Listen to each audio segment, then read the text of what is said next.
यहाँ तो कोई नहीं। लगता है तुम्हें कोई भ्रम हो गया होगा। शायद हो सकता है। तुम आगे चलो, मैं कुछ पल यहाँ विश्राम करना चाहता हूँ। बहुत अधिक थक चुका हूँ। तुम जाओ, ढूंढो उस भगोड़े को।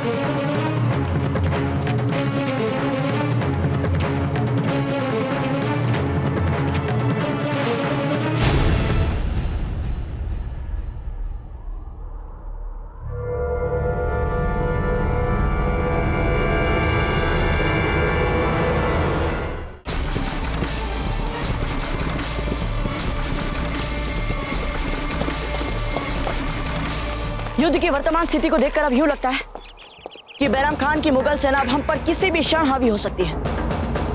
इस स्थिति से बाहर निकलने के लिए हमारे पास केवल एक ही विकल्प बचा है। हमें कुछ ऐसा करना चाहिए जिससे मुगल सेना यहाँ से लौट जाए। बहुत ही ओछा सुझाव है। बल्कि होना यह चाहिए कि हम एक साथ शत्रु पर आक्रमण करें। उल्टे तुम शत्रु को पीछे हटाने की जुगत सोच रहे हो। भूल गए हमारी योजना क्या थी? शत्रु को जंगल के बीच में लाओ, फिर हम एक साथ घेर कर उसे मार डालेंगे। क्यों सरदार? हाँ, थी हमारी योजना उनको जंगल के बीचों बीच आने देने की, फिर उन पर आक्रमण करने की। किंतु अब वे सतर्क हो चुके हैं। उन्हें किसी ने पहले ही सतर्क कर दिया है। अब हमारे पास इस समय उन पर खुलकर आक्रमण करने योग्य हथियार नहीं है। अब तो किसी प्रकार हम उन्हें यहाँ से भगा दें, फिर हम सोचेंगे कि दोबारा हम उन पर आक्रमण कैसे कर सकते हैं। पर यह होगा कैसे? बैराम खान और उसकी सुरक्षा टुकड़ी पर आक्रमण करने में झोंक देंगे तो हो सकता है ये क्या कह रहे हो तुम? हम मुगलों की विशाल सेना को छोड़कर उसके एक भाग पर आक्रमण करने में अपनी पूरी शक्ति लगा दें? उससे क्या होगा हमें? क्योंकि सारी मुगल सेना बैराम खान के संकेत पर ही चल रही है।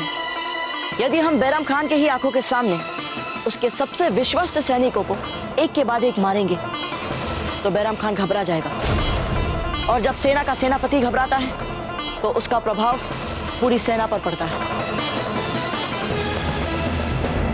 और घबराया बैराम खान तुरंत अपनी सेना को यहां से पीछे हटने का ही आदेश देगा।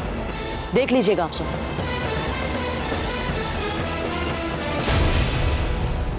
कुंवर प्रताप सही कह रहे हैं। अब हम वही करेंगे जैसा कुंवर प्रताप कहेंगे। हम सारे भील मिलकर बैराम खान की टुकड़ी पर विषैले तीरों से आक्रमण कर देंगे। हमें मत मारिए, मत मारिए। हमें नहीं जलना है, हमें नहीं जलना है। हमें जीवित रखिए, हमें मत मारिए, हमें मत जलाइए, मत जलाइए, मत जलाइए। इससे पूर्व कि हमारे दूसरों अपने सत्यता में बदले, हमें कुछ करना होगा। हमें इन सैनिकों की आंखों में धूल झोंकनी होगी। हम धूल नहीं झोंकेंगे, हम स्वर्ण मुद्राएं झोंकेंगे। जी बावड़ा हो गए।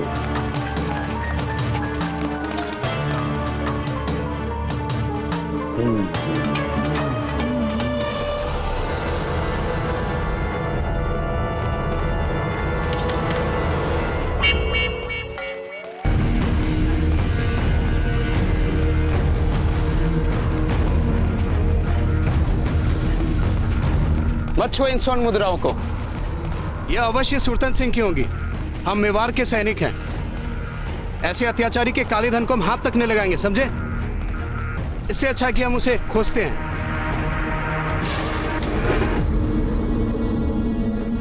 नहीं खाना है हमें। बहना, आपने भोजन की परोसी हुई थाली क्यों हटा दी? साधारण दासी नहीं है, मेवाड़ की रानी है। मेवाड़ नरेश राणा उदय सिंह की सबसे प्रिय रानी। ऐसा खाना नहीं खाएंगे हम। ओहो, यदि ऐसा ही है तो बहना आपको भी राणा जी की सेना के साथ साथ युद्ध क्षेत्र में जाना चाहिए। चुप हो जाइए सच्चा बेरा। मत भूलिए, हमारे बच्चे हमें देख भी रहे हैं और सुन भी रहे हैं। धीरबाई जी, शतरानियों का सबसे महत्वपूर्ण गुण होता है कि यदि आवश्यकता पड़े तो वे स्वयं को विपरीत से विपरीत परिस्थिति में भी ढाल लेते हैं। आइए, हमारे साथ खा लीजिए कुछ। हम जानते हैं आप ज्यादा देर तक भूखी नहीं रह पाएंगे।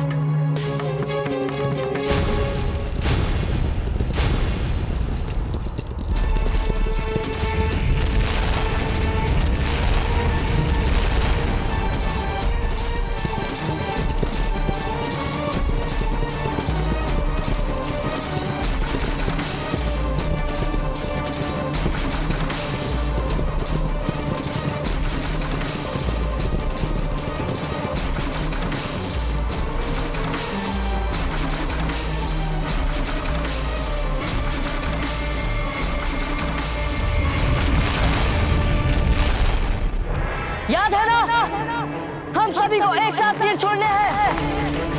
तैयार तैयार तैयार तैयार। आक्रमण। आक्रमण।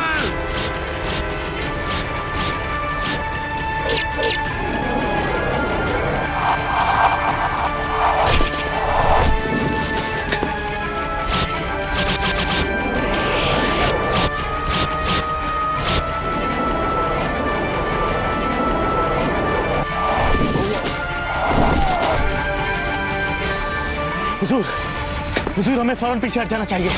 हुजूर दुश्मन छिपा हुआ भी है और उसके तमाम तीर जहरीले हैं हुजूर। और ऐसा जहरीला तीर मैंने अपनी जिंदगी में पहले कभी नहीं देखा हुजूर। हुजूर फौज को वापस चलने का आदेश दीजिए।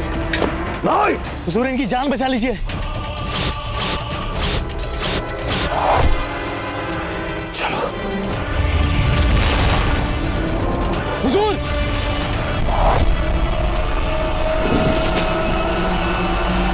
कौन है वे सैनिक जीजा? हमें पकड़ने आए हैं।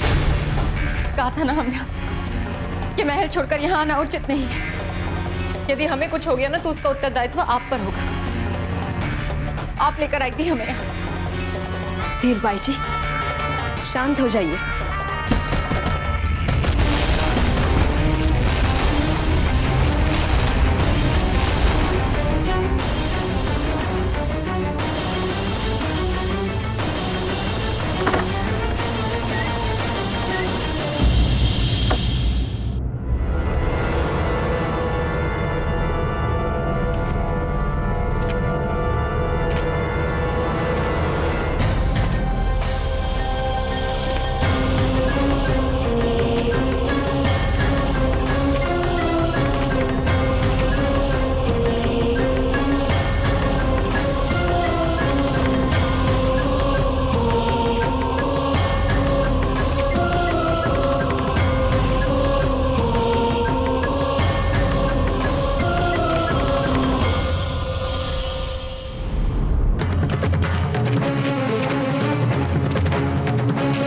यहाँ तो कोई नहीं। लगता है तुम्हें कोई भ्रम हो गया होगा। शायद हो सकता है। तुम आगे चलो, मैं कुछ पल यहाँ विश्राम करना चाहता हूँ। बहुत अधिक थक चुका हूँ। तुम जाओ, ढूंढो उस भगोड़े को।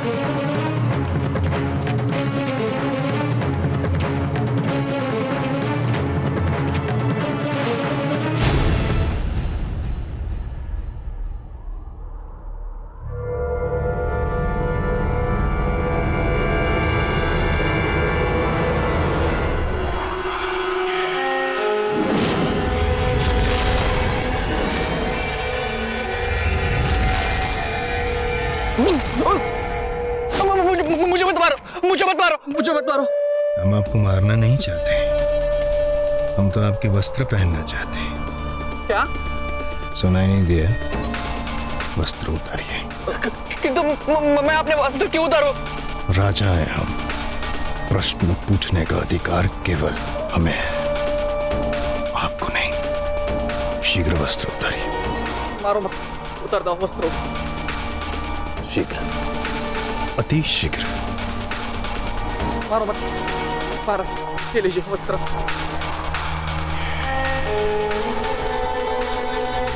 हम आपको जीवित छोड़ सकते थे, छोड़ेंगे नहीं। क्यों महाराज?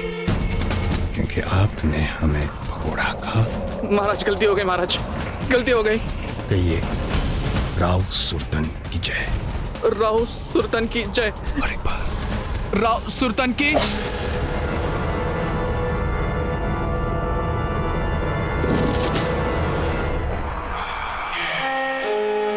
जी बावड़ा हो गया। खम्मा गणी महारानी जी। घणी खम्मा। राव मामरक जी, आप यहाँ? कैसा सुखद आश्चर्य है ये मामरक जी। किंतु आपको कैसे पता चला हम यहाँ हैं? हमें सराय मालकिन हड़काबाई का संदेश मिला।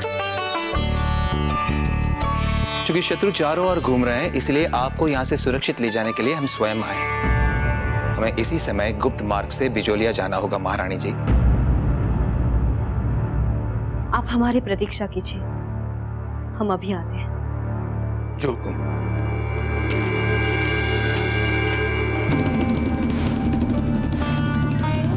महारानी साहब, अनजाने में यदि आपके प्रति हमसे कोई भूल हो गई हो तो हमें क्षमा कर दीजिए। कैसी बातें कर रही हैं आप हड़का भाई? आपने तो रक्षा की है, हमारी सुरक्षा दी है, अपना स्थान दिया है हमें। आपका हम पर बहुत बड़ा ऋण है, ऐसा ऋण जिसे उतारना भी संभव नहीं।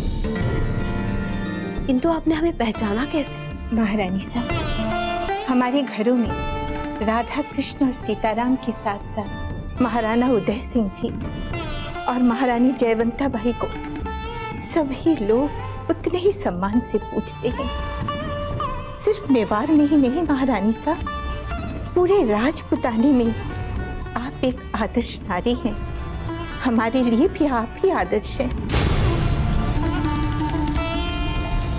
मार मार चक्रपाणी, आज इन सारे मुगलों को समाप्त कर देते हैं। रुकिए, मुगल फौज से पीछे हट रही है। क्या? फौरन फौज को किसी नजदीकी गांव में ले चलो। जब तक हम मेवाड़ का कोई दूसरा रास्ता न तलाश ले, वहीं पे कयाम करेंगे। लेकिन हुजूर, उसके लिए गांव वालों से पूछना पड़ेगा। बैरम खान को किसी गांव वाले की इजाजत की जरूरत नहीं। कब्जा कर लो सारे गांव।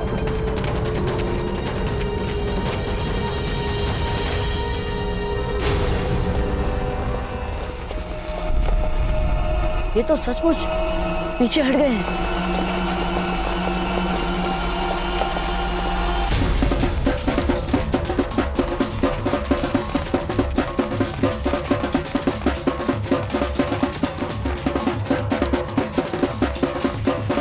कुंवर प्रताप, अंतिम समय में दिए गए सुझाव के कारण ही हमारी पराजय विजय में बदल गई।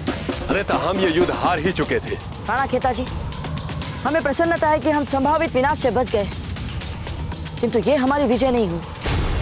हमारी विजय तब होती जब हम बैराम खान और उसकी पूरी सेना को जंगल में घेर कर मारते। बैराम खान अब एक घायल शेर बन चुका है और वो निश्चित रूप से हमारे विरुद्ध अपनी दूसरी योजना बना रहा होगा।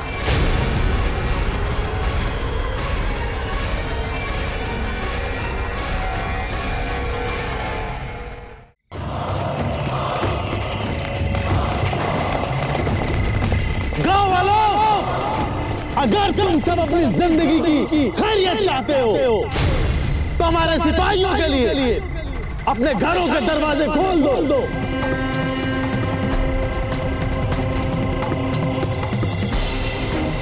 सिपाहियों, एक एक को घर से बाहर खींच के निकालो। बचाओ बचाओ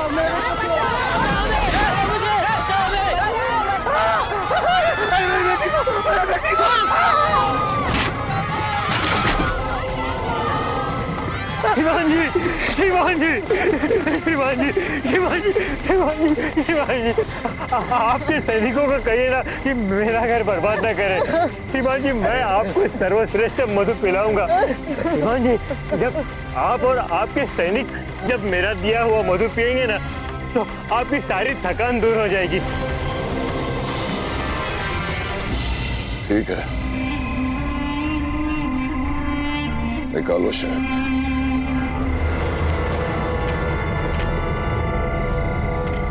एक बात हमारी समझ में नहीं आ रही, बैरम खान की सेना जंगल के बीचों बीच पहुंचने से पूर्व ही सतर्क कैसे हो गई? किसने किया उन्हें सतर्क? किसने दिया उन्हें संकेत? गुरुवर, मैंने चिड़ै की चुन को अचानक उड़ते हुए देखा। जैसे ये छिड़क का झुंड अप्रत्याशित रूप से उड़ा, वह बहरम खान की फौज बढ़ते बढ़ते सचित होकर रुक गई। रुक जाओ। क्या बोल रहे हो चक्रपाणी? ऐसा थोड़ी होता है।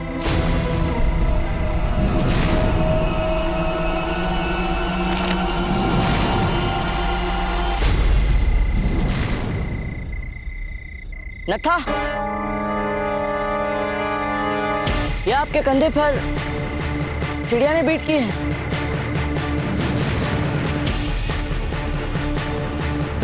हाँ, किसी चिड़िया ने बीट कर दी होगी। मैं अभी अपने वस्त्र धो लेता हूँ।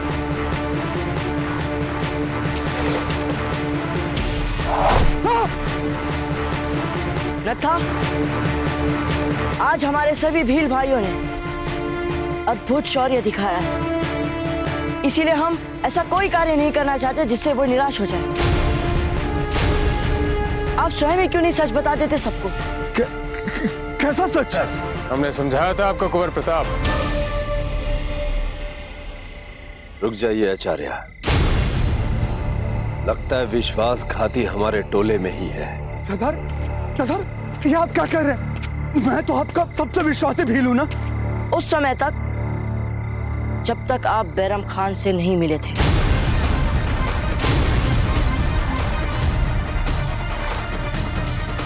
बैरम खान ने आपको ढेर सारे स्वर्ण मुद्राओं का प्रलोभन दिया। सरदार, ये झूठ बोल रहे हो सरदार। अच्छा, तो लीजिए, हम सारी घटना आपको क्रम से बताते हैं। आप बैरम खान से मिले थे और जैसे ही आपको पता लगा कि सारे भील राजपूतों का साथ देंगे, तब आप सबसे पहले बैरम खान को यह सूचना देने के लिए वहां से भागे। और जब आपको जंगल की सीमा पर बैरम खान के सैनिकों पर निगरानी रखने का उत्तरदायित्व सौंपा गया, तब भी आप बैरम खान की सेना को आती देख वहीं रुकना चाहते थे। तुम भी चलो ना हमारे साथ, आप करने के लिए कोई काम नहीं बचा। क्यों आप उस समय जंगल के मुहाने पर अकेले रुकना चाहते थे? क्योंकि आपको यह लग रहा था कि आप वहां रुक के बैरम खान को सचेत कर देंगे, किंतु आपका यह अवसर भी हमारे मित्रों ने छीन लिया। और जब आप कुछ नहीं कर पाए, तो आपने चिड़ियों के घोंसलों पर गुलेल चलाकर उन्हें उड़ाकर बैरम खान को संकट संदेश भेजा। अपितु हम पर वो भयंकर विष गिराकर हमें भी मारने का प्रयास किया।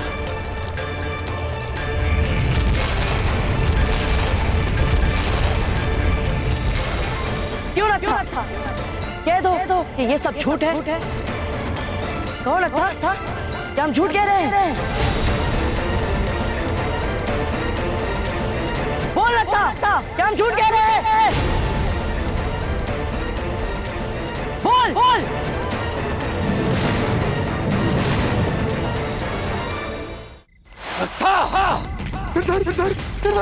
सरदार मुझे क्षमा कर दो। सरदार मुझे क्षमा कर दो। बैरम खान के सोने ने मेरी आंखों को चुंधिया दिया था। सरदार मुझे क्षमा कर दो, मुझसे बहुत बड़ी भूल हो गई। सरदार तो अच्छी तरह जानता न था, हमारे कबीले में विश्वासघात का एक ही दंड है, मृत्युदंड।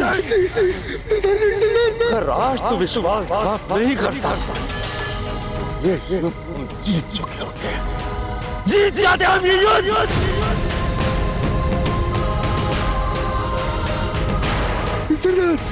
सरदार मुझसे भूल हो गई। सरदार मुझे क्षमा कर दीजिए। सरदार मुझे क्षमा कर दो।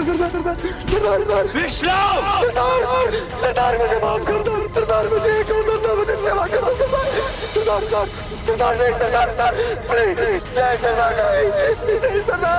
मुझे माफ कर दो। सरदार मुझसे बहुत बड़ी भूल हो गई। सरदार मुझे माफ कर दो। सरदार मुझे क्षमा कर दो। सरदार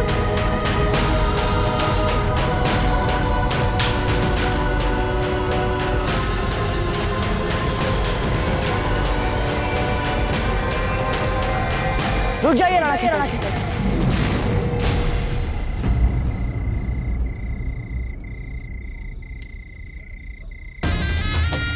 इस रास्ते से नहीं जा सकेंगे हम मेवाड़। नहीं हुजूर, क्योंकि ये रास्ता बहुत ही टेढ़ा मेढ़ा और मुश्किल भरा है। अगर हम इस रास्ते से गए तो हमें मेवाड़ तक पहुंचने में 2 से 3 महीने लग जाएंगे। हौल वला कुव्वत। 2-3 महीने में तो उदय सिंह इतनी फौजी तैयारियां कर लेगा कि हम कभी उसे शिकस्त नहीं दे पाएंगे। उफ या खुदा, क्या करें हम, वक्त इतना कम है हमारे पास। और कहीं उदय सिंह ने सूरतन को हराकर बूंदी पर कब्जा कर लिया ना, तो मेवाड़ पर कब्जा करने का ख्वाब ख्वाब ही बनकर रह जाएगा, हमेशा के लिए ख्वाब बनकर रह जाएगा, ख्वाब।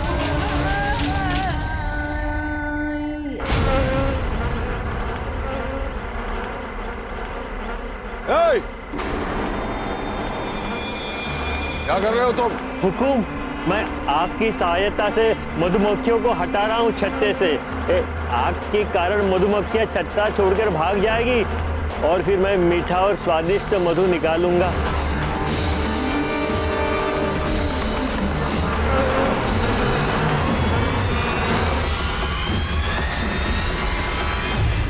कुंवर प्रताप, आप हमें इस विश्वासघाती को दंड देने से क्यों रोक रहे हैं? क्षमा कीजिए राणा खेता जी, किंतु हमें लगता है कि नत्था जीवित रहकर हमारे लिए अधिक उपयोगी हो सकता है। ये विश्वासघाती हमारे लिए कैसे उपयोगी हो सकता है कुंवर प्रताप? जिस प्रकार बैरम खान ने नत्था को हमारे विरुद्ध प्रयोग किया, उसी प्रकार हम भी नत्था का प्रयोग बैरम खान के विरुद्ध कर सकते हैं।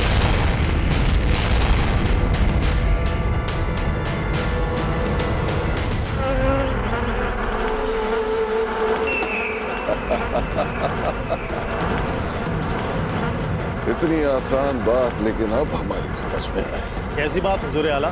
देखो इन मधुमक्खियों को आग के खौफ से किस तरह अपना छत्ता छोड़कर भाग रहे हैं।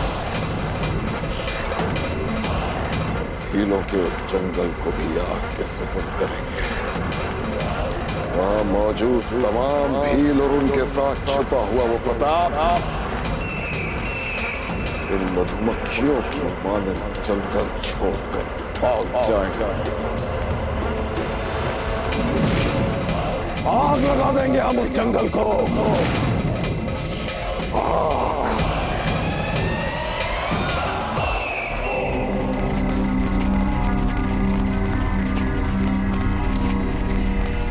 हुकुम, भारी वर्षा के कारण सारा धान यहाँ रखना पड़ा। सारे गांव वाले अपने फसल का धान यहीं रखते हैं हुकुम। इसे छोड़ दीजिए हुकुम, यहाँ से निकला तो ये नष्ट हो जाएगा। ऐसा मत कीजिए हुकुम, मैं आपके सामने हाथ जोड़ता हूँ। ये लो, अब यहाँ पे कोई अनाज नहीं रखेगा। सिपाहियों, अपने सारे हथियार, असलहे और बारूद यहाँ पे महफूज करो और इन सारे अनाज की बोरियों को हमारे सिपाहियों के रसद के लिए जब्त करो। ऐसा मत कीजिए हुकुम, ऐसा मत कीजिए।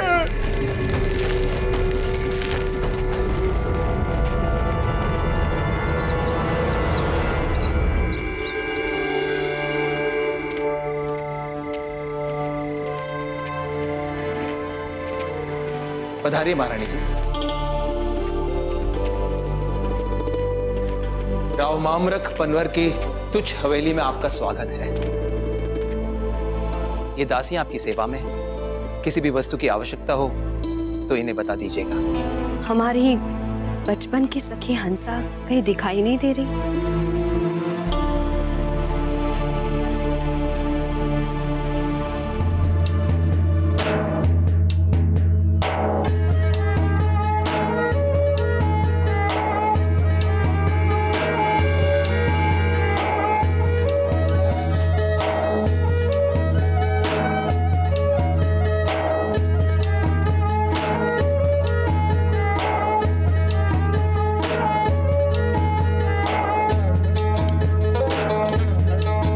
तरस गई थी आपकी प्रतीक्षा करते करते।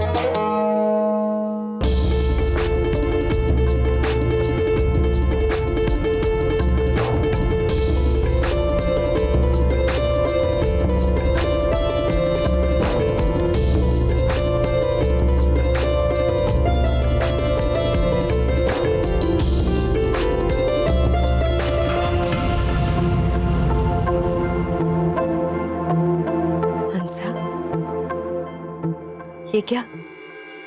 हमें तो पता ही नहीं था।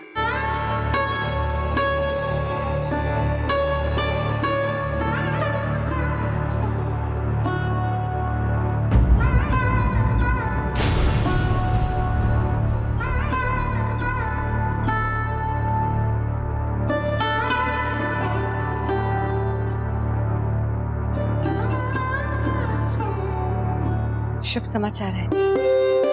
अरे वाह, बहुत बहुत बधाई हो आपको। आप लोग बातें कीजिए, हमें आज्ञा दें। चलिए भारमल जी। सुनो, जाके हमारे स्नान की व्यवस्था करो। पानी थोड़ा गुनगुना होना चाहिए और उसमें केवड़े का अर्क डालना। हम सादे पानी से स्नान नहीं करते। 2 दासियां हमारी स्नान में सहायता करेंगी और अन्य जाकर हमारे श्रृंगार की व्यवस्था करें। और हाँ, हमारी शैया भी बना देना। स्नान करके थोड़ा श्रृंगार करके हम विश्राम करना चाहते हैं। जाओ, तुरंत जाकर अपना काम करो। अच्छा, हम आपसे बाद में मिलते हैं। ठीक है जीजा?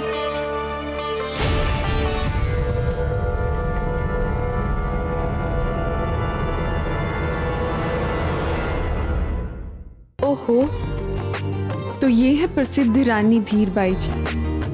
भाई मान गए, अपने काम कैसे निकलवाना है ये कला इन्हें बहुत ही अच्छे से आती है। हम भी बहुत थक चुके हैं सब। चले थोड़ा विश्राम ही कर लें। चलिए।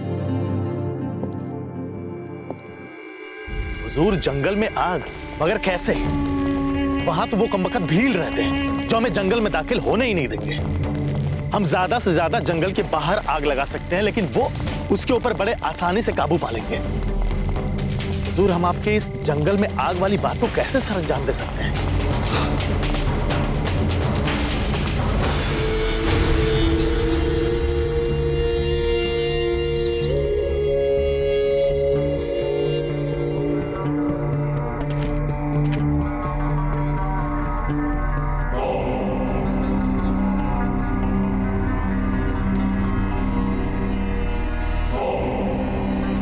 मामूली सा जानवर देख रहे हो ना काले खां, चूहा। ये मदद करेगा हमारी आग फैलाने में। जलाकर राख कर देंगे हम भीलों के जंगल। गांव वालों से जाकर कहो कि अगर उन्हें अपनी मेहनत का अनाज, अपना धान वापस चाहिए तो हर शख्स को हमें कम से कम 1 चूहा तो लाकर देना होगा। समझ गए? ऐसा ही होगा हुजूर। जाओ जाओ।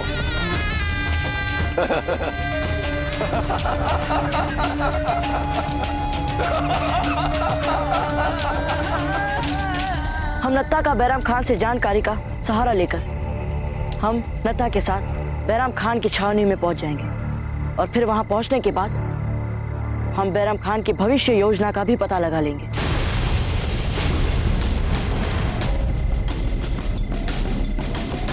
नहीं कुंवर प्रताप, इसमें बहुत बड़ा संकट है। सबसे पहले तो आप इस विश्वासघाती नत्था पर विश्वास कैसे कर सकते हैं?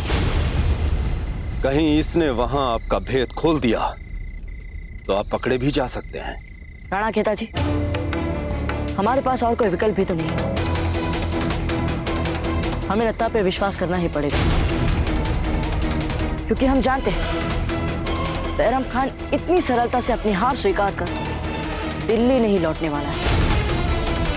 तो फिर ऐसे में बनिस्पत की हम अपने हाथ पर हाथ धरे उसकी पहल की प्रतीक्षा करें। इससे तो अच्छा ये होगा राणा खेता जी कि हम बैराम खान की योजना का पहले ही पता करके उससे एक पग आगे रहे। पर हम आपको इतने बड़े संकट उचित कह रहे हैं कुंवर प्रताप। इसके अतिरिक्त हमारे पास और कोई विकल्प नहीं है। तो फिर हम भी जाएंगे बाबूजीराज के साथ। हाँ हाँ, हम आपको संकट में से अकेला छोड़कर नहीं आ सकते। कहीं नहीं जाएंगे आप दोनों। यदि नत्था का दल संख्या में बढ़ता है तो बैरम खान को संदेह हो जाएगा। इतने अनुभव के पश्चात भी आप लोग अपनी भावनाओं पर नियंत्रण रखना नहीं सीख पाए। कब सीखेंगे?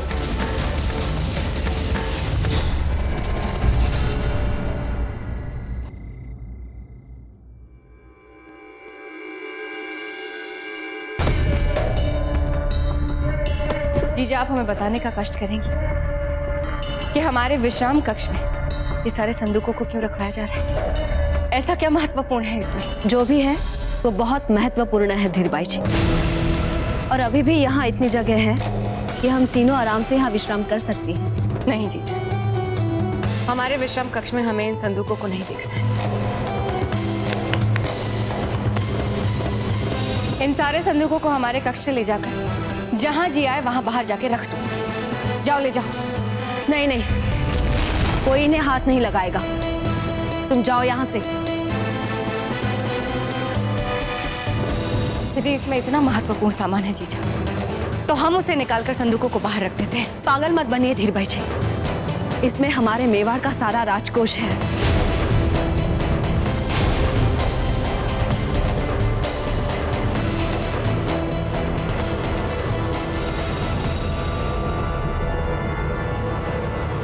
मेवाड़ का सारा राजकोष ये तब से हमारे साथ है।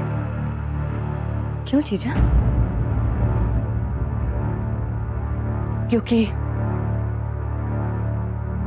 क्योंकि राणा जी यही चाहते थे युद्ध में जाने से पूर्व।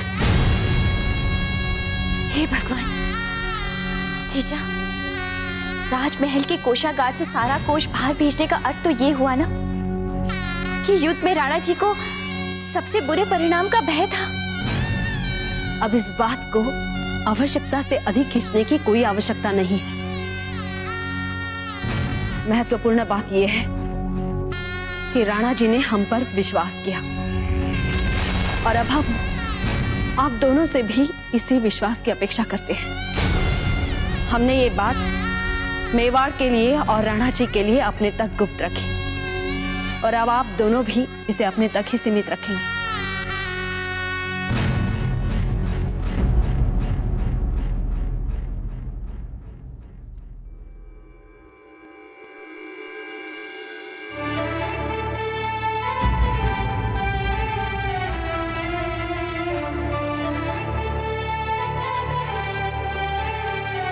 आप दोनों सहेलियां बातें कीजिए, हम तो अब विश्राम करेंगे।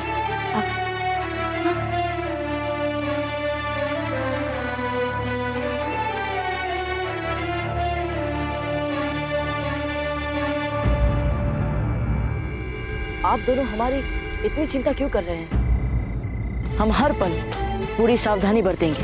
रहने दीजिए बाबूजीराज, अकेले शत्रु की माम में जाके सुरक्षा रखेंगे, जैसे हम कुछ जानते ही नहीं, है ना? चलते हैं राणा खेता जी। आज्ञा दीजिए गुरुवर। विजय भाव। चलिए नत्था। रुकिए कुंवर प्रताप।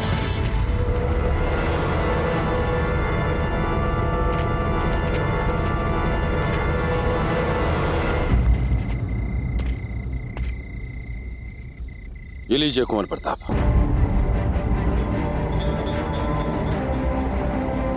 ये क्या है राणा खेता जी? इसमें हमारे द्वारा बनाया गया विशेष विषय। यदि नत्था ने अपना रंग दिखाया तो उसी समय इसके प्राण ले लीजिएगा। लीजिए।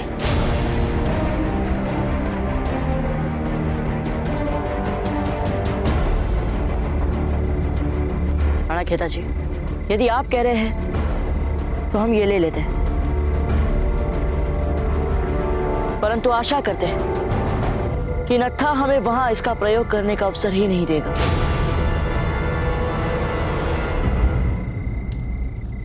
जय एकलिंग जी। हर हर महादेव। जय।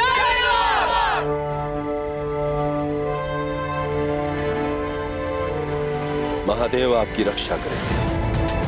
चलते हैं, चलिए। तुम माँ बनने वाली हो और तुमने हमें संदेश तक भेजना उचित नहीं समझा। जिस समय अपने स्वास्थ्य पर सबसे अधिक ध्यान देना चाहिए, उस समय हमें बोझ बनने के लिए बुला लिया। जयवंता, यदि मैं तुम्हें संदेशा देती इसका, तब क्या तुम यहाँ आती? तुम तो समझ सकती हो ना कि इन दिनों में सबसे अधिक इच्छा इसी बात की होती है कि कोई अपना आसपास हो। अब तुम ही बताओ कि हमारे लिए तुमसे अधिक निकट कोई और है?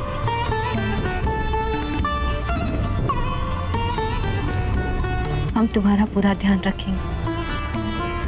पर पहले तुम हमें ये बताओ कि तुम इतनी चिंतित और घबराई से क्यों रहती हो? जब देखो बस बाल गोपाल की पूजा में ही लगी रहती हो। हंसा, न जाने क्यों इस बार हम राणा जी को लेकर बहुत चिंतित हैं। क्यों? उन्होंने कुछ ऐसा कहा था क्या युद्ध पर जाने से पहले? जयवंता बाई जी, हम एक बहुत ही कठिन युद्ध लड़ने जा रहे हैं। संभव है आपके हमारे बीच ये अंतिम संवाद।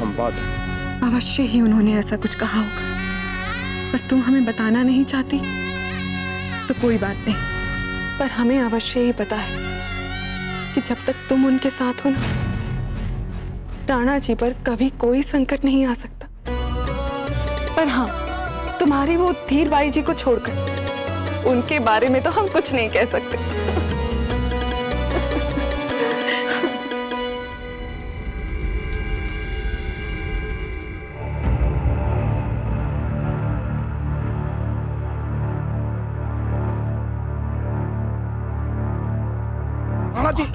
राणा जी, आप शांति से लेटे रहिए। आपके कंधे का घाव अभी हरा है। राणा जी, रावत ये कहाँ है हम?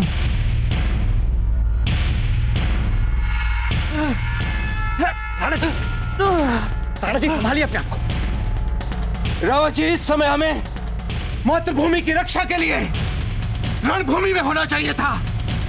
किसकी आज्ञा से आप हमें यहाँ पर लेकर आए हैं? उत्तर दीजिए रावत जी।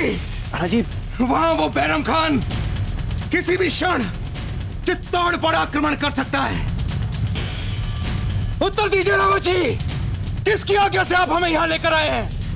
हम अपने पुरखों को क्या मुंह दिखाएंगे जब वो हमसे पूछेंगे कि हमने अपने जीवन में क्या किया?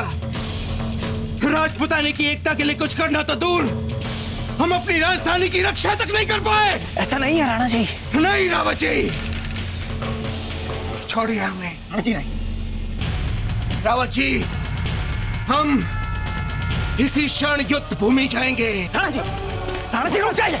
रुकिए राणा जी, कृपा करके रुक जाइए। शांत हो जाइए, शांत हो जाइए। राणा जी, एकलिंग जी की कृपा से ऐसा कोई भी अनिष्ट नहीं हुआ है जी।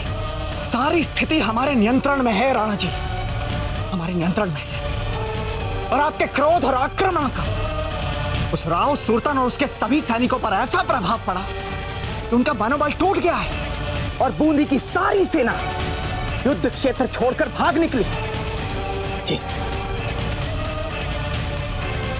और वो राव सुरतन, उसका क्या हुआ? राणा जी, वो दुष्ट और कायर राव सुरतन हमारे सैनिकों के अथक प्रयासों के बाद भी युद्ध भूमि से भाग निकला।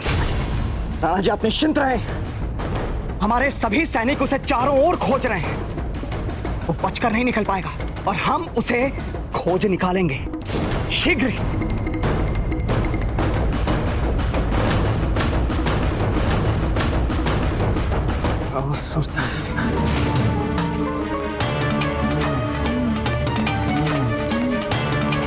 दामोदर सिंह, कहाँ जा रहा है? तो जी बाड़ा हो गया क्या तेरा? ये तो हमारा प्रिय वाक्य बोल रहा है। ऐसा प्रतीत हो रहा है कि इसने हमें पहचान लिया।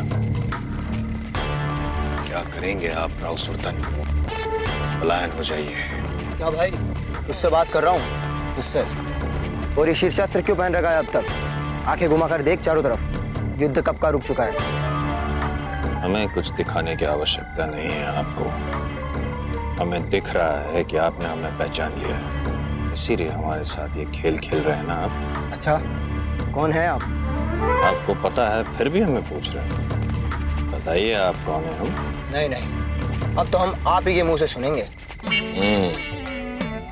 हम कौन है ये हम बताएंगे या हम बताएंगे? राजा हैं हम, राजा। कहाँ के राजा हो तुम? बस बहुत हुआ हास परिहास। देखिए, यदि आप हमें सुरक्षित यहाँ से हमारे महल तक पहुंचा देंगे तो हम आपको इतना स्वर्ण देंगे कि आप जीवन भर भूल जाएंगे कि कभी जीवन में आप हमसे मिले भी थे। सैनिकों, क्या सैनिकों को क्यों बुला रहे हो? पकड़ लो इसे। अरे क्यों? और मेवाड़नाथ के पास लेकर। गलत, देखो आप हमारी बात तो सुनो। आप लोग जीवन की बहुत बड़ी भूल कर रहे हैं।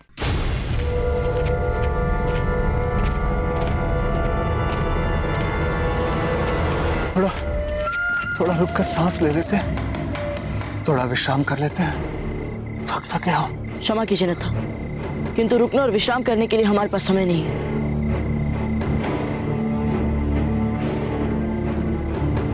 यदि आप चाहे तो ये बचा हुआ जल पी सकते हैं। क्या हुआ? घबराइए मत, हमने इसमें विष नहीं मिलाया, ले लीजिए।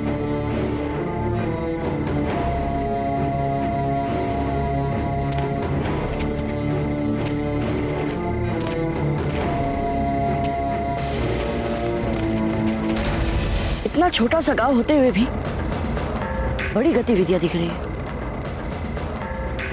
ऐसी क्या विशेष बात हो सकती है वहां? रुक जाइए, कहां जा रहे हैं आप? घबराओ मत, मैं भी वही समझने की कोशिश कर रहा हूं जो आप जानना चाहते हो। देख लो।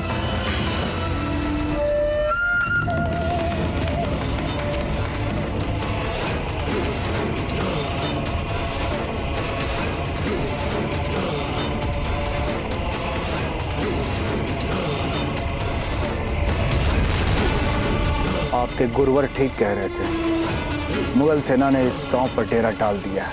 क्या? हाँ।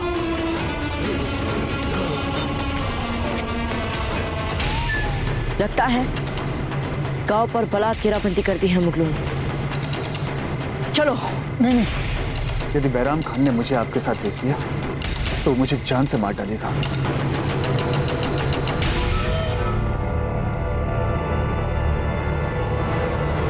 आप उसकी चिंता मत कीजिए, हम सोच कर आए हैं कि यदि ऐसा हुआ तो क्या करना है। चलिए।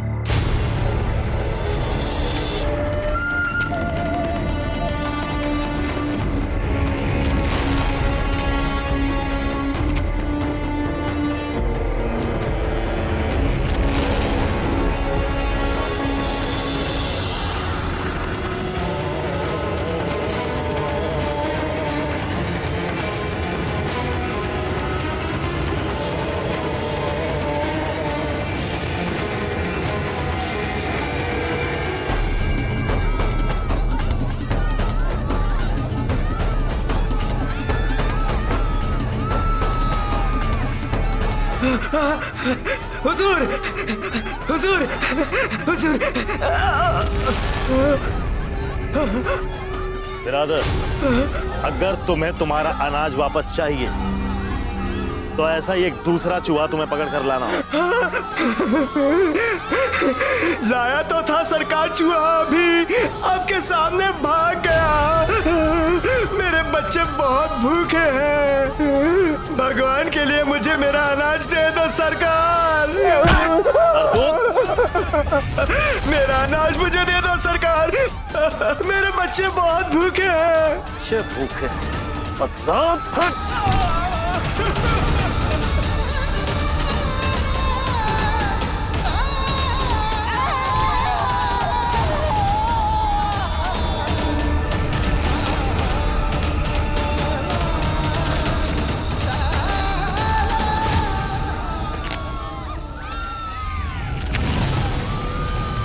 कौन हो तुम?